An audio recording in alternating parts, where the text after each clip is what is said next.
ปีทุกคนบัดนี้รอลุ้นลงส้มทุกคนปุ๊บน้ำจะตึงอยู่บัดนี้เขากระยานทุกคนปั๊บปึ๊บตี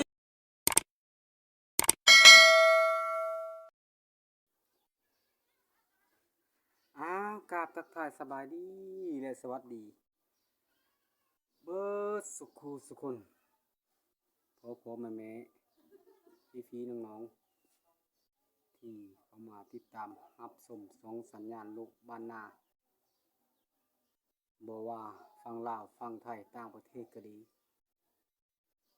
มื้อนี้ก็บ่มีหยังหลายทุกคนสิพาทุกคนไปเลาะทุ่งเลาะข้างคือเก่าทุกคนเลยไปเลาะทุ่งเลาะข้างไปหาปูหาปลาไม่หาปูหาปลาไปหาก้านไปหาเอาลูกเขียดทุกคนลูกเขียดลูกกบไอ้แบบว่าเอาตะไคร้แก้ทุกคนประมาณนี้หัวไหลให้ทุกคนพาทุกคนไปเลยก็ถือว่าบรรยากาศจะได้เรียกนั่นทุกคนสูงนี่ก็ภรรยาก็กับเพื่อนก็ไปก่อนเลยทุกคนเลยไปเลยทุกคนเลยก็คือเก้าทุกคนเลยอันน้ำในให้ในหน้าก็แบบนี้ได้ทุกคนนะก็คือเห็นเลยนี่หมูมี่คือเก้าเลยนะบริเวณให้หน้าก็ไปหาอยู่หากินทุกคนเลยมานี่ได้ทุกคนเลยขอบคุณด้วยทุกคนเด้อลืมขอบที่เข้ามาสุ่มให้กำลังใจทุกคนเด้อก็กับมีอย่างมีแต่คำขอบคุณนี่แหละทุกคนเลยบรรยากาศทุกคนพวกคนชิมาเป็นจังไดคันบ่มากะปีนี้ทุกคนเลยผู้ครึ่งหมออะไรทุกคนไปพบคอยอยู่ที่พุทธบาทนี่พบแท้พบว่าระบาดนี่น้องน้ำพอละบาดนี้เกมฮอดน้องทุกคนฮอดละบอกว่าเกมฮอดอะไรทุกคนเลยประมาณนี้นะทุกคนเลยอันนี้น้องก็ได้มีแต่กาเกมอันนี้ตะไคร่นะทุกคนเลยกวาดกันเลยนั่นแหละดีฮะไปลงไปเบิ่งทุกคนเลยกาเกมทุกคนเลยเห็นดิแต่ภาพจากมู่ทุกคนบ่เห็นแบบสะท้อนแสงมาตรงไหนทุกคนเลยอันนี้ก็ประมาณนั้นเราลุ้นเราชมทุกคนเลย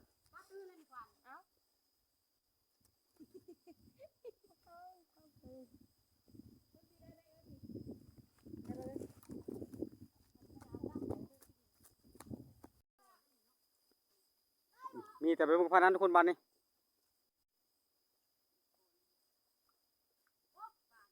น้องนี่บ่ได้ทุกคนเลยไปน้องไม้บ้านนี้ไปพบคอยน้องคือเก่านี่ใครจะหอดทุกคนเลยบ้านนี้ใครจะหอดน้องทุกคนเลยนี่บรรยากาศหาอยู่หากินประมาณนี้ทุกคนเลยมีกระดุมมีชีวิงมีคุ้มบัดว่างานซะได้บ่ได้บ่ฮู้บ้านทุกคนเลยพาไปหลังไหลไปได้บ้านหาอยู่หากินประมาณนี้ทุกคนก็บ่มีหยังหลายเลยคือว่าจะเฮ็ดให้เฮ็ดหน้าก็บ่ได้เฮ็ดหากินนี่ทุกคนเลยว่างานซะนี่แรงเกิดแล้วก็ได้อันเด็กเหาะแล้วคนเขานองแล้ว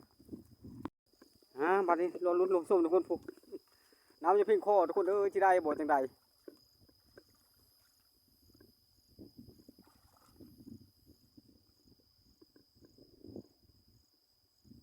ได้แต่กับมือทุกคนเลยมาชมบรรยากาศ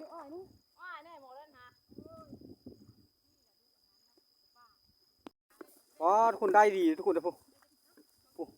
มีทั้งมีลุงแบงดาลูกกบลูกเขตทุกคนเกมมาใหญ่ทุกคนปุ๊บ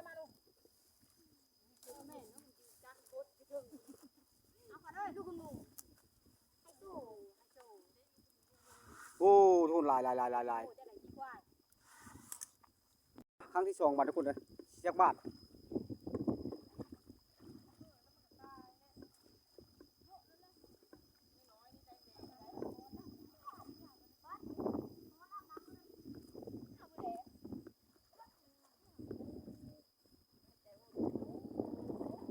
รอไป2คนไปเบิ่งคนได้ทุกคนได้ไปเบิ่งทุกคน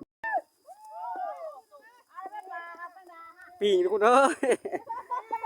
ถือว่าได้อยู่ลูกกบลูกเขยกันทุกคนประมาณนี้นะ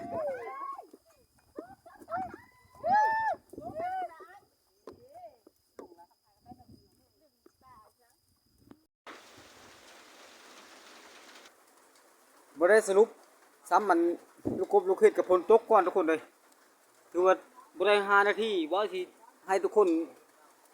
เบิ่งได้ลูกกบลูกเห็ดถือว่ามาเท่าเลยทุกคนเลยฝนตกแล้วทุกคนเลยประมาณนี้ทุกคนเลยทุกคนเลยฝนบานคอยทุกคนอันนี้ทุกคนเลยลูกกบลูกเห็ดก็ได้อันนี้ประมาณนั้นเลยทุกคนเลยเดียว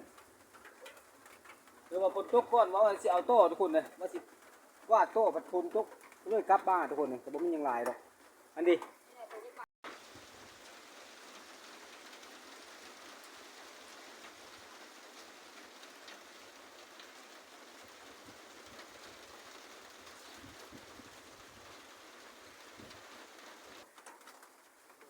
มาถ่ายให้ทุกคนเห็นว่าได้ประมาณนี้ทุกคนเลย